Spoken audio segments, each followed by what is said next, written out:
وبما أني قادري أقول أدرك عبدك جيلاني أدرك عبدك جيلاني. شہزادے حضور صدر الشریعہ ممتاز الفقہا حضور محدث کبیر علامہ شاہ مفتی ضیاء المصطفیٰ صاحب قبلہ قادری مدظ اللہ العالی، رونق اسٹیج علماء اسلام، علماء اہل سنت، برادران اسلام، حاضرین اجلاس، السلام علیکم ورحمۃ اللہ وبرکاتہ. نحمدہ ونصلی علی رسولہ الکریم، اما بعد، فاعوذ باللہ من الشیطان الرجیم، بسم اللہ الرحمن الرحیم. ولا تلبسوا الحق بالباطل وتکتموا الحق وانتم تعلمون. صدق اللہ العظیم وبلغنا رسولہ النبی الامین الکریم. تمہاری شان میں جو کچھ کہوں اس کے سوا تم ہو، تمہاری شان میں جو کچھ کہوں اس کے سوا تم ہو، قسیم جام عرفاں شہ احمد رضا تم ہو. تم ہی پھیلا رہے ہو علم حق نافع عالم میں، امام اہل سنت نائب غوث الورا تم ہو.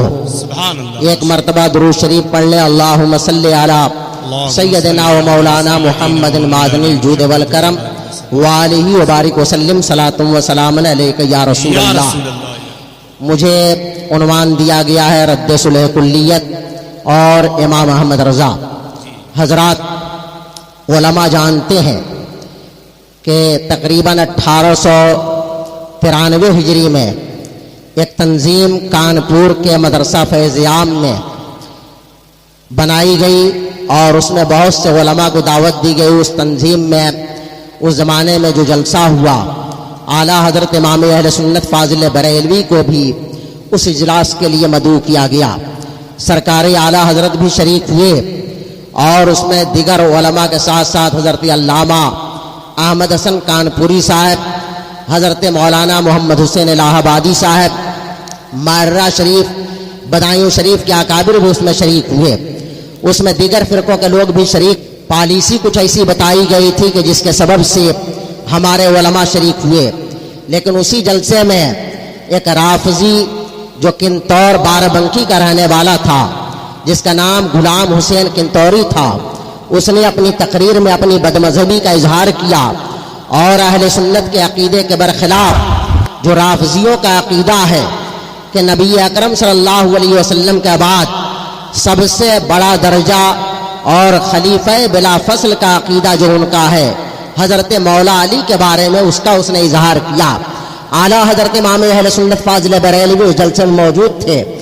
آپ نے جلسے کے بانی مولانا محمد علی منگیری، اس وقت تک اس مولانا کے حالات بہت اچھی طرح واضح نہیں تھے. اعلیٰ حضرت رضی اللہ تعالیٰ عنہ نے بانی جلسہ کو بتایا کہ آپ نے جو کچھ بتایا تھا جلسے کے سلسلے میں، اس کے برخلاف اس شیعہ رافضی مقرر نے بیان کیا ہے، اس کا رد ہونا چاہیے. اس لیے کہ یہ جلسہ جس موضوع اور جس عنوان پہ بلایا گیا ہے اس کے برخلاف یہاں رافضی نے اپنا عقیدہ بیان کیا ہے. یہ وہ پہلا جلسہ تھا جس کے ذریعے سے صلح کلیت کی بنیاد ڈالی جا رہی تھی. ہم سب کے پیر و مرشد سیدی سرکار تاج الشریعہ رحمۃ اللہ تعالی علیہ سے جب یہ پوچھا گیا کہ صلح کلیت کیا ہے تو آپ نے فرمایا کہ ندوہ تنظیم کی جب بنا پڑی، جب اس کو قائم کیا گیا، اس وقت سے یہ صلح کلیت کا ماحول قائم ہوا اور لوگوں نے یہ تحریک چلانا شروع کیا کہ کلمے کے نام پر ہمیں متحد ہو جانا چاہیے، کہیں تعلیم کے نام پر متحد ہو جانا چاہیے، اصلاح معاشرہ کے نام پر متحد ہو جانا چاہیے.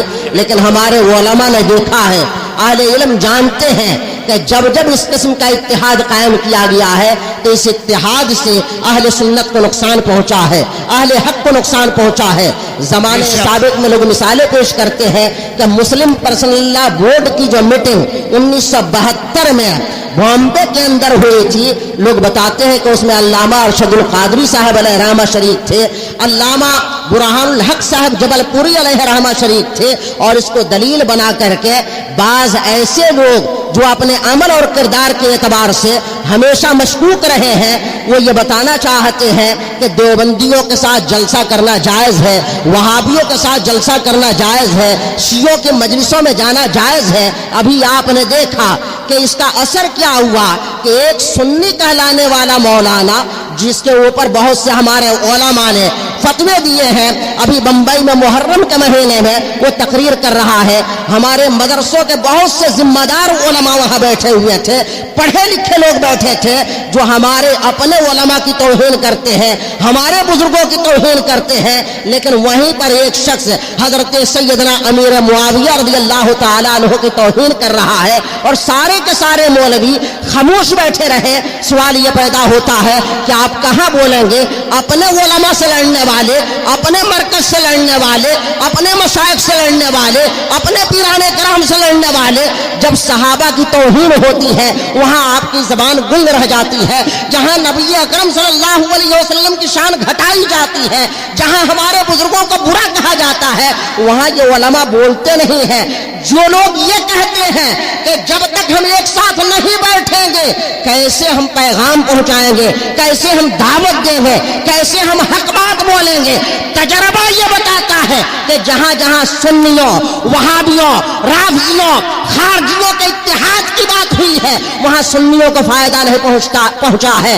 میں بتانا چاہتا ہوں کہ مسلم پرسنل لا بورڈ کے میٹنگ میں پہلی مرتبہ علامہ برہان ملت شریک ہوئے، لیکن اپنے سے نہیں شریک ہوئے تھے، بلکہ حضور مفتی اعظم نے جب اجازت دیا تھا اس سے پہلے دیوبندی علماء نے، مسلم پرسنل لا بورڈ کے حامیوں نے بہت سے سنی علماء سے رابطہ کیا، لیکن ہمارے علماء جانتے ہیں کہ دیوبندیوں کے ساتھ اٹھنا بیٹھنا ناجائز ہے۔ اگر ایک مولانا دیوبندی کے ساتھ اٹھے بیٹھے گا، ہم لوگ یہاں سے تقریریں کرتے ہیں، ہر عالم کہتا ہے کہ دیوبندی غلط ہے، وہاں بھی غلط ہے، لیکن جب ہم ہی میں کا ایک مولانا دیوبندیوں کے ساتھ جلسہ کرے گا، عوام کو اس پر کیا اثر پڑے گا؟ وہ کہیں گے کہ یہ مولانا لوگ اپنے فائدے کے لیے ہمیں تو منع کرتے ہیں، خود ان کے ساتھ جلسہ کر لیا کرتے ہیں۔ میں بتانا یہ چاہتا ہوں کہ آج بھی اتحاد کی بات ہو رہی ہے، کچھ ایسے لوگ اتحاد کی بات کر رہے ہیں جن کو اللہ نے عقل و خرد سے بے بہا بنا دیا ہے۔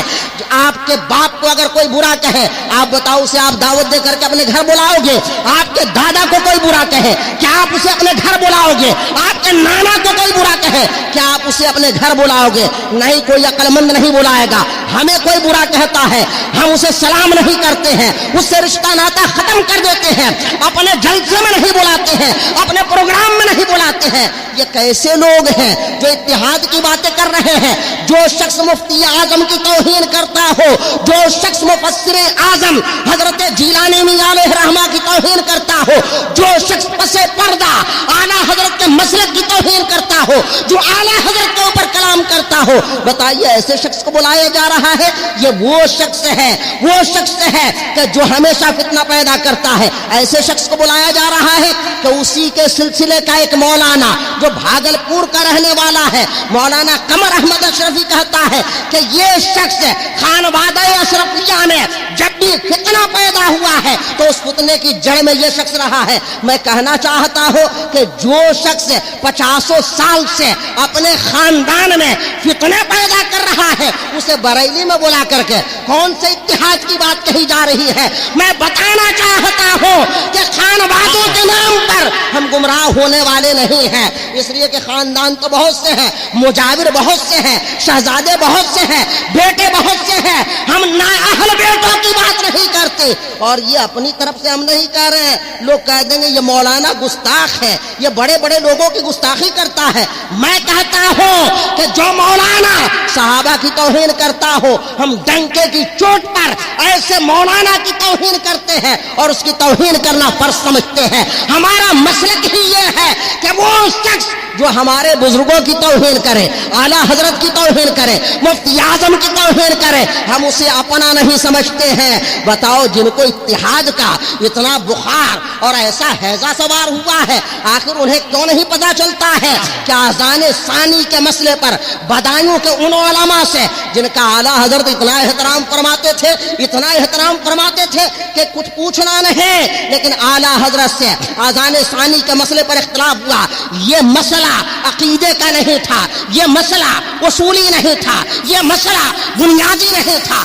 اعلیٰ حضرت نے بھی کہیں نہیں لکھا کہ بدایوں کے لوگ دائرہ اسلام سے خارج ہیں یا اہل سنت سے خارج ہیں۔ اس کے باوجود میں پوچھنا چاہتا ہوں، حجت الاسلام کا تعلق نہ رہا، مفتی اعظم کا تعلق نہ رہا، مفسر اعظم کا تعلق نہ رہا، صدر الشریعہ کا تعلق نہ رہا، ملک العلماء کا تعلق نہ رہا، آخر بدایوں کو 100 سال تک کیوں چھوڑ کر کے رکھا گیا؟ کیا یہ ہمارے تمام بزرگ نہیں جانتے تھے؟ ارے فتاوی رضویہ میں اور دیگر تمام فتوے کی کتابوں میں ایک مسئلہ نہیں بلکہ ہزاروں مرتبہ فرعی مسائل پر علماء نے کہیں حرام کا فتویٰ دیا ہے، کہیں ناجائز کا فتویٰ دیا ہے، کہیں کسی کو فاسق کہا ہے، کہیں کسی کو فاجر کہا ہے۔ میں کہنا چاہتا ہوں، آنے والا جتنا بڑا گستاخ ہے، بلانے والا بھی اس سے کم مجرم نہیں ہے۔ وہ کیسا بیٹا ہے، وہ کیسا بھتیجا ہے، وہ کیسا پوتا ہے کہ جو اپنے باپ کے گستاخ کو بلا رہا ہے، اپنے دادا کے گستاخ کو بلا رہا ہے۔ سنو، جب ہم اجمیر کے مجاوروں کی پرواہ نہیں کرتے، کہ چھوچا کے مجاوروں کی پرواہ نہیں کرتے، جب ہم سیدی کے نام پر دھوکے میں نہیں پڑتے، تو خاندان رضا کے نام پر بھی ہم دھوکے میں پڑنے والے نہیں ہیں۔ چاہے کوئی خاندان رضا کا ہو یا کہیں اور کا ہو، اگر وہ مفتی اعظم کے نظریے کے خلاف ہے، اعلیٰ حضرت کے مسلک کے خلاف ہے، تو یاد رکھو ہم ایسے شہزادوں کی پرواہ نہیں کرتے ہیں، ہم ایسے لوگوں کی پرواہ نہیں کرتے ہیں۔ ہمارا مسلک مسلکی اعلیٰ حضرت ہے، ہمارے مسلک کا نام، ہمارے نظریے کا نام اعلیٰ حضرت ہے۔ جو اعلیٰ حضرت کے طریقے سے ہٹا ہوا ہے، جو مفتی اعظم کے طریقے سے ہٹا ہوا ہے، ہم ایسے لوگوں کو شہزادہ نہیں مانتے ہیں۔ آپ دیکھ رہے ہیں شہزادگی کے نام پر کیسے کیسے گل کھلائے جا رہے ہیں، کیسے کیسے کارنامے انجام دیے جا رہے ہیں۔ جو لوگ اپنے بھائیوں سے اتحاد نہیں قائم کر پا رہے ہیں، اپنے گھر والوں سے اتحاد نہیں بنا پا رہے ہیں، اپنے بھتیجوں سے اتحاد نہیں قائم کر پا رہے ہیں، وہ دوسرے لوگوں کو دعوت دے رہے ہیں کہ ہم اتحاد کرنا چاہتے ہیں۔ پہلے اپنے گھر میں تو اتحاد کر لو، اپنے باپ سے اتحاد کر لو۔ جس کا اپنے دادا کے مسلک سے اتحاد نہیں ہے، وہ کسی اور سے اتحاد کیا کرے گا؟ یاد رکھو اعلیٰ حضرت کے نام پر ہم نے اعلیٰ حضرت کے جانشین حجت الاسلام کو اپنا رہنما مانا ہے، اعلیٰ حضرت کے جانشین مفتی اعظم کو اپنا رہنما مانا ہے، اعلیٰ حضرت کے جانشین جیلانی میاں علیہ رحمہ کو اپنا رہنما مانا ہے، اعلیٰ حضرت کے سچے وارث و امین حضور تاج الشریعہ کو اپنا قائد مانا ہے۔ خانوادے کے نام پر یہ نہیں ہے کہ بریلی شریف میں جو مل جائے ہم اس کو اپنا امام بنا لیں۔ کسی شریف میں اگر بات رکھی ہوتی تو یاد رکھو اجمیر کے تمام مجاور ہمارے رہنما ہوتے، لیکن اجمیر کے مجاوروں نے جب اعلیٰ حضرت کی شان میں توہین کی تو آپ نے دیکھا کہ منبر و محراب سے، درسگاہوں سے، خانقاہوں سے سادات کرام نے، علماء نے، مفتیان ذوی احترام نے ان مجاوروں کو ان کی حیثیت بتا دیا۔ اور ایک بات یہ بھی بتا دوں کہ آج کل خاندان کے نام پر کہ ہم فلاں کے بیٹے ہیں، ہم فلاں کے بیٹے ہیں، یاد رکھو کس کا کون بیٹا ہے اور کون بیٹی ہے اس سے کچھ فرق نہیں پڑتا ہے۔ اسلام میں پہلے عقیدہ ہے، صحیح سید وہ ہے جس کا عقیدہ صحیح ہو، ورنہ جتنے وہ بڑے ہیں وہ سب اپنے آپ کو سید کہتے ہیں۔ ارشد مدنی اپنے آپ کو سید کہتا ہے، محمود مدنی اپنے آپ کو سید کہتا ہے، الو میاں ندوی اپنے آپ کو سید کہتا ہے، لیکن کیا تم انہیں سید مانتے ہو؟ سید نہیں، ہم انہیں مسلمان نہیں مانتے ہیں، ان ظالموں کو ہم کافر و مرتد مانتے ہیں۔ جو نبی کا گستاخ ہو، صحابہ کا گستاخ ہو، وہ ہمارا بھائی نہیں ہو سکتا، ہم اس کے ساتھ نہیں بیٹھ سکتے ہیں۔ ارے جب ایک کانگریسی مسلم لیڈر بھاجپا کی میٹنگ میں نہیں جا سکتا تو یہ ملا کتنے احمق گھامڑ ہیں کہ یہ وہابیوں کے جلسے میں جا رہے ہیں، شیعوں کے جلسے میں جا رہے ہیں۔ ایک جاہل اناڑی آدمی اپنی بیٹی کی شادی کرتا ہے، آپ جاتے ہیں پوچھتے ہیں کہ آپ کے بھائی کہاں ہے؟ کہا کہ نہیں بھیا سے ہمارے تعلقات نہیں ہے، ہے. کیا بات ہے؟ اس نے ہماری بیٹی کو برا کہا, ہماری بیوی کو گالی دیا. تمہاری بیٹی کو برا کہے تم دعوت میں نہیں بلاتے ہو, تمہاری بیوی کو برا کہے تم دعوت میں نہیں بلاتے ہو. تمہاری بیٹی ہے, لیکن یاد رکھو حضور مفسر اعظم کسی کے بیٹے ہونے کی وجہ سے نہیں, بلکہ اسلام کے علم بردار ہونے کی وجہ سے, عاشقان مصطفیٰ کے جانثار ہونے کے اعتبار سے, امام و رہنما ہونے کے اعتبار سے دنیا کے تمام سنی مسلمانوں کے رہنما اور قائد ہیں جو انہیں کافر کہے, جو مفتی اعظم کی توہین کرے. لوگ کہتے ہیں شبیہ ہونے کے لیے خاندان میں ہونا چاہیے, وہ تو سیدوں کی توہین کر رہے ہیں. نادان اتنے بے وقوف ہیں کہ بات وہ کہتے ہیں کہ اپنی جڑ کھود ڈالتے ہیں, وہ دنیا کے ہزاروں سیدوں کی توہین کر رہے ہیں. اگر باپ کی طرح بیٹا ہی ہوتا ہے اور بیٹے کے علاوہ کوئی نہیں ہو سکتا, تو میں کہتا ہوں کہ رسول پاک صلی اللہ علیہ وسلم کی کیا شان ہے. نہ ان کے چہرے کا جواب ہے, نہ ان کے جلوے کا جواب ہے, نہ ان کی شکل کا جواب ہے, نہ کردار کا جواب ہے, نہ صورت کا جواب ہے. حضور کیسے تھے آپ نے بارہا سنا کہ چاند کی چاندنی حضور کے قدموں کی بدولت ہے, تو چہرہ کیسا ہوگا. اب وہ سید جن کا رنگ بالکل سفید نہیں ہے, بتاؤ کیا ان کو سید مانو گے؟ ایسے تمام ظالم بے وقوف لوگ, خواہ وہ سید ہو یا غیر سید ہو, ان سیدوں کی توہین کر رہے ہیں اور کہہ رہے ہیں کہ تمہاری ماؤں نے خطا کیا ہے. یاد رکھو جو کسی اللہ والے کی توہین کرتا ہے تو گالی پلٹ کے اسی کے یہاں چلی جاتی ہے. پھر میں کہنا چاہتا ہوں کہ آنے والا جتنا ظالم ہے اس سے کم مجرم بلانے والا بھی نہیں ہے, اس سے کم خاطی بلانے والا بھی نہیں ہے. یاد رکھو بریلی ہماری آنکھوں کا سرما ہے, بریلی کا نام پر ہم جان نثار کرتے ہیں.